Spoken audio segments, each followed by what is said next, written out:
In this guide, I'll show you how to put YouTube videos on loop using a mobile. So once you've got the video open that you want to loop, under the creator name, you will see the likes, and then you have this menu. You want to scroll across and then press save.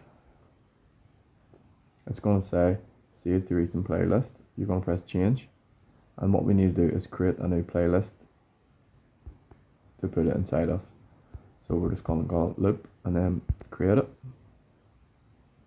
You can either press C list here, or you can press your profile name and then playlists.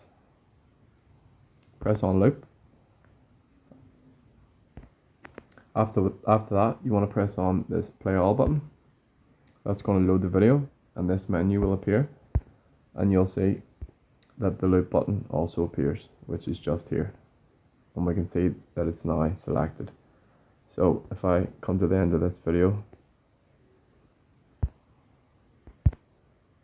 so it finishes and then now it loops. So that's how to put YouTube videos on repeat using the mobile. Thank you for watching.